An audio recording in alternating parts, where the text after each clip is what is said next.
Welcome into Locked On Phillies, and today a very special crossover episode. We have Lindsay, Crosby of Locked On MLB Prospects, and the Phillies have some great prospects to jump into. Of course, we know the top one, Andrew Painter, but there's so much intrigue with the top end of this farm system. We had to go to the expert. So, Lindsay, without further ado, how you doing, man? It's been a minute.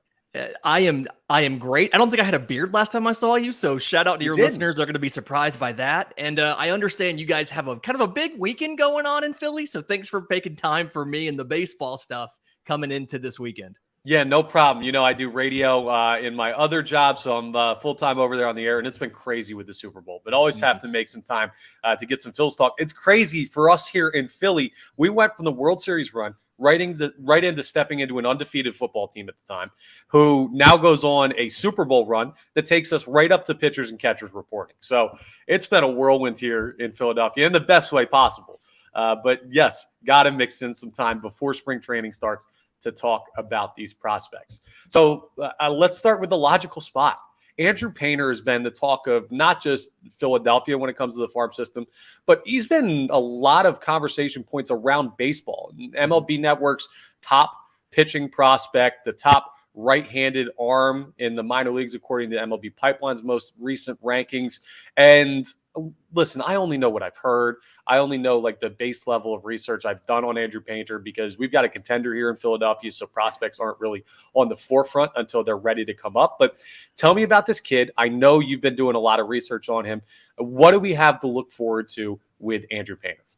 So, spoiler alert, like on my show, we love Andrew Painter. We're really big fans of Andrew Painter. Love that. The thing about Andrew Painter that impressed me the most last year, and like there's a ton of things I could point to. The fact that he's 6'7" and yet keeps everything in sync, repeats the delivery. The stuff is really good. The thing that's impressed me is every time, low A to high A to double A, he noticeably improved at every single level. And when he was drafted, we knew the fastball was going to be a really good fastball. I mean, we knew he had good velo. He was going to sit in the mid to upper 90s. He could touch like 101 with it, right? 70 grade fastball. In low A in Clearwater, he really kind of leaned on the fastball a lot. They sent him up to high A Jersey Shore, and he started getting a little bit less usage of the fastball, but a lot more of the slider. Mixed in the slider, sits in the low 80s, one of those like big horizontal breakers, moves like a foot from right to left.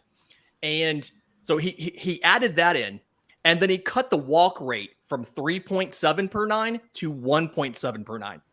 So added in the slider, cut the walk rate in half. And after 8 games, they're like, okay, we got it. You're really good. They moved him to Double-A Reading. Yeah. And he gets to Double-A Reading.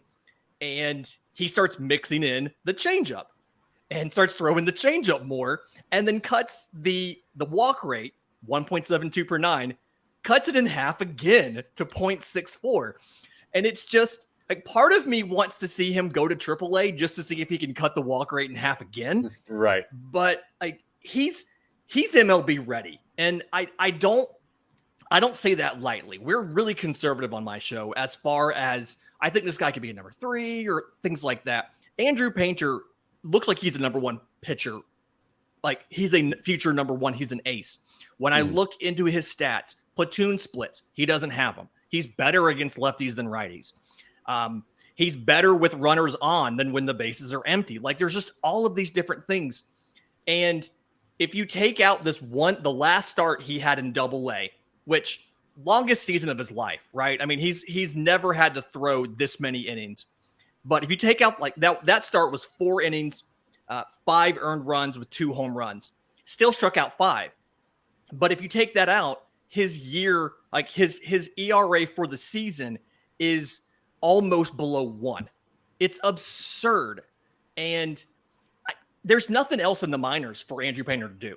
Like that's the thing. And that's what's so unusual is this kid's 19 years old. And I can't think of anything where I'm like, I mean, if I wanted to nitpick, I'd say, the curveball sometimes blends in with the slider, but it's just, he's ready. Like he's ready for MLB. He needs that test. And if you end up having to send him down to AAA later, that's fine. I don't think you're going to have to. Gotcha. Now, the Phillies don't have prospects like this come along very often. I think the last time No we one had does. no, right? That's my question though. Put him in the pantheon of top prospects you've seen over, let's call it the last 5 years. We saw Okay. Spencer Strider and what he did in his rookie year last year for the Atlanta Braves. Got a Mhm. good look at him, and he was scary good. But there have been other really good pitching prospects that have come up. Some have struggled, some have really excelled. Where do you put Painter as far as, because I know he's the top guy right now, but when you look Mhm. at some of the top guys who have come up, is he, I know you say he's MLB ready, is he going to be one of those, in your mind, instant success guys? Do you think because he's only 19, there will be struggles along the way, or is it still too early to tell what he has at the major league level? From what I've seen of his stuff, it feels like the only thing that's going to hold him back at the MLB level is either uh, somehow just not being able to handle the physical rigors of starting at the major league level, like the long season, especially if he comes out of spring training with a starting job. The max that he's done in a season is 103 innings. And so jumping that too much, that's the only real concern I have. And I say that because we've seen all of the different pitches work. And we've seen the fastball work. We've seen the slider work. We've seen the changeup work. We've seen him get better at those things. And his control is so incredibly good. I think Spencer Strider is a good comparison as far as the ceiling of what he could do in his rookie year, with the understanding that I think he has more tools than Spencer Strider does. He's also a fastball slider guy. He has a fastball that's just as good as Strider's. I think that his third pitch, the changeup, is better than Spencer Strider's changeup. And he also has a fourth pitch and a curveball. And so if everything works right, if everything breaks right, I think he has a chance to have an impact like that. I just worry about, as you get towards the end of the season and then into the playoffs, physically, what is he able to do, because he'll be so much farther over the innings, his career high in innings, because he's going to turn 20 during the season. He doesn't have the stability or the backup of a full college season like Spencer Strider had when he came to the bigs. Gotcha. Understood. By the way, this episode is brought to you by FanDuel Sportsbook, official sportsbook of Locked On. Make every moment more. Visit FanDuel.com/Locked On today to get started.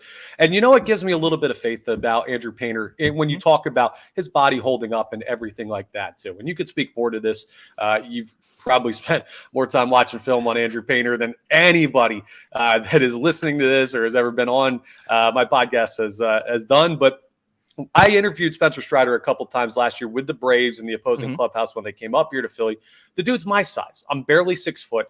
He's got huge, like tree trunk legs, but his delivery, he uses so much torque in his lower body to make it happen. Andrew Painter is like 8'10", and it looks like such an easy delivery from him.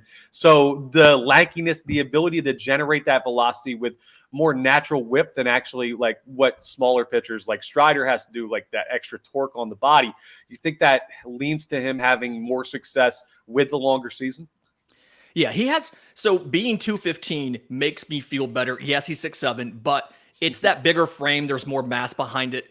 And with those longer levers, you are able to generate more natural velocity out of the hand and things like that. The thing that's surprising to me is that he's so big and yet has really good control. Typically, those really big, tall pitchers with those incredibly long limbs, we see control issues. We see inconsistency with the delivery. Painter's delivery is very repeatable, and he has very good control of the body. And like, I've been sitting here, you mentioned the 5 years kind of window, and I've been thinking as we've been talking, I can't really think of another prospect in the last 5 years that just came into MLB or into the minor leagues as close to a finished product as Andrew Painter has. Everybody you see, and even Spencer Strider, when he came in, the Braves immediately went to work changing the slider, giving him more of a gyro slider, and then getting him to scrap the curveball and things like that. Painter, it's just been go out there and throw. There hasn't really been a lot of changing what he does. He's just been improving the things he already does, and it's really unique to me. And we're all kind of a little bit lucky that we get to watch Andrew Painter so much, and I'm just excited that I get to share what I've did every 5 or 6 days with the people who have been watching baseball in Philadelphia and haven't necessarily been watching the minor leagues, they get to watch what I watched. And that's just really exciting for me. Yeah, this is something that, again, we're not used to here in Philadelphia. With Matt Klentak, before Dave Dombrowski took over, the farm system was not really good at any position, and we've never really been able to develop pitchers here. You have Aaron Nola every once in a while, but he wasn't even one of those like highly, highly touted prospects. He came into his own more at the major league level. Not since really Cole Hamels back in the day. If we had one of these guys that came up and it's like this wunderkind that's going to be a monster at the major league level and actually delivers on that. So it's awesome to be able to see. So your area of expertise, of course, is watching prospects left and right. You see young players come up all the time. This is not really necessarily Andrew Painter specific, but just young players in general, 19, 20, 21 years of age, that don't experience a lot of adversity in their trip through the minor leagues and then make that jump to the majors at a significantly more competitive level. Just talk a little bit about like the potential mental pitfalls of experiencing really the first bit of adversity that Andrew Painter will see in his professional baseball career. Yeah, the hardest thing for a prospect, especially a pitching prospect, when they come up is to have the proper, like, to execute the pitch and it not work out, right? To make a good pitch, to stick with the game plan, and the hitter just beats you. And that's the thing. So with the most prospects, I look at what they did. And like Andrew Painter last year had a grand total of 4 games in the minors where he gave up more than 1 earned run. Like that's the kind of year. That's the kind of year he had. Yeah, he had 1 outing in A. He had 1 outing in high A and 2 outings in double A. So normally I would be concerned about what happens the first time he comes up and somebody drops a 4 spot in the first inning. Right. But when I watched him last year and I saw the 3 runs against Hudson Valley, his first move in high A. I saw that last start against Altoona where he gave up 2 home runs and 5 runs in 4 innings. He's got a lot of poise. And to me, it seemed like on the mound, he was watching and he was trying to, and he understood what happened. So if I remember right, with Altoona, one of those home runs, he hung a curveball. Mm-hmm. He threw a curveball in a count that maybe you wouldn't always throw a curveball. And it kind of felt like he was trying to work on the curveball. He wanted to get the curveball a little bit better. And so he knew it might happen, but you don't know it's going to work until you try it in games. Right.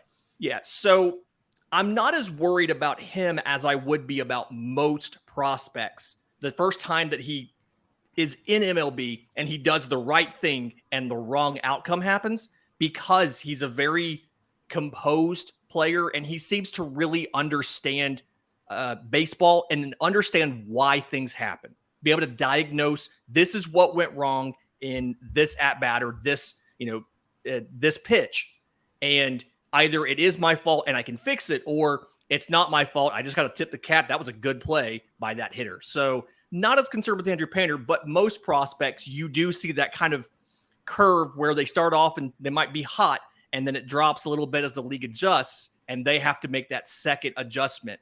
That's usually the hardest part for any prospect.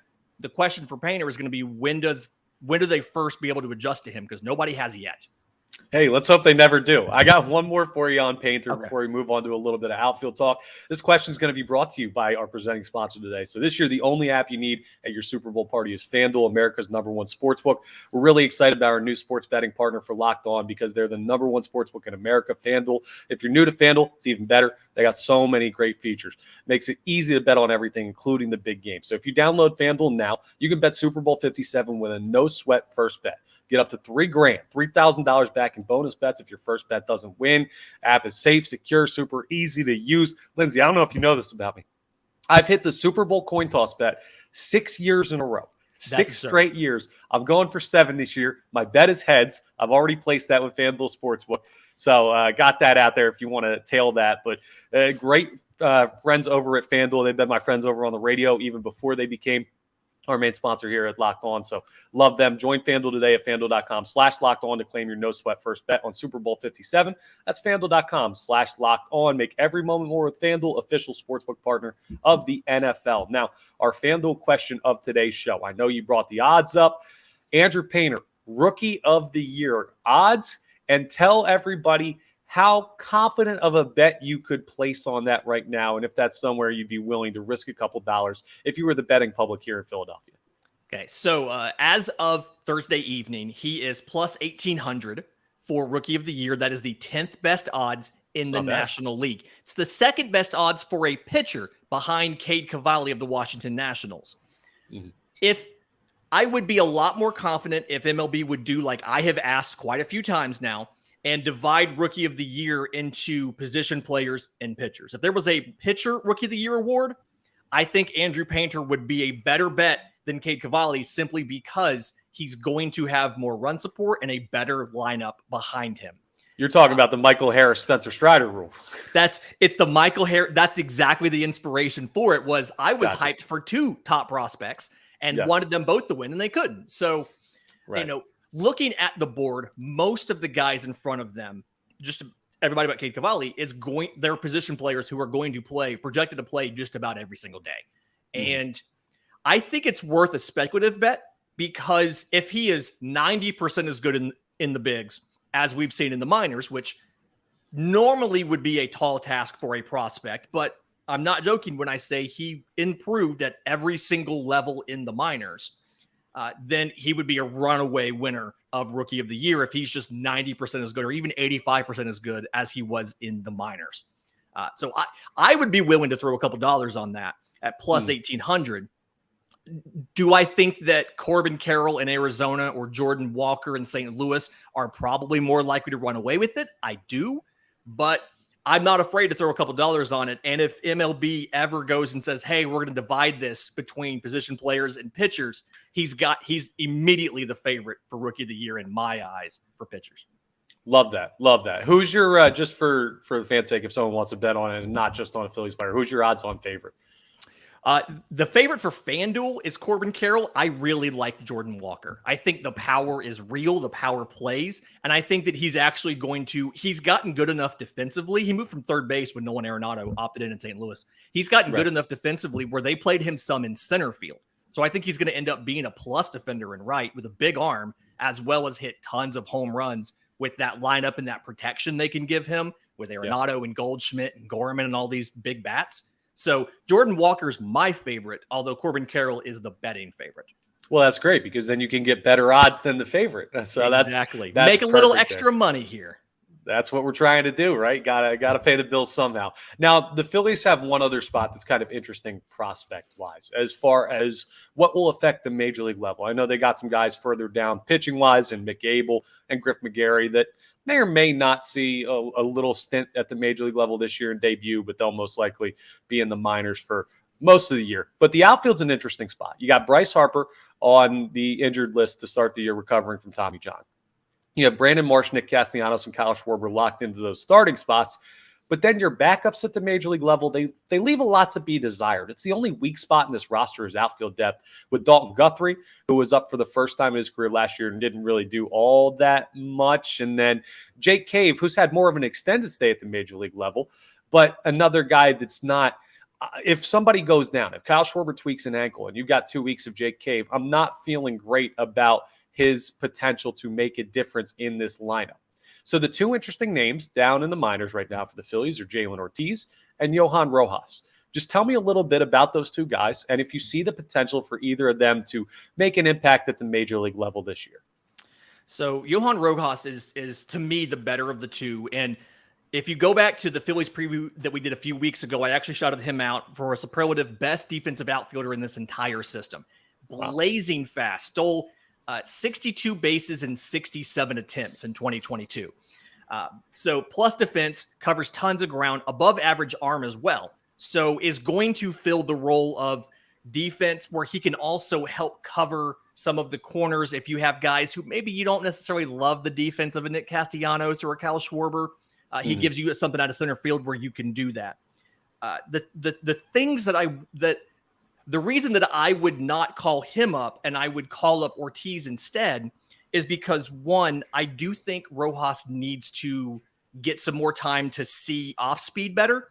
And then he's still prone to chase. He got better at it last year, but he's still prone to chase a little bit too much. And I think that's something he can work on. But the other reason is, to me, he's still very, very high on the list of ceiling as a prospect in the minors, despite some of the offensive questions.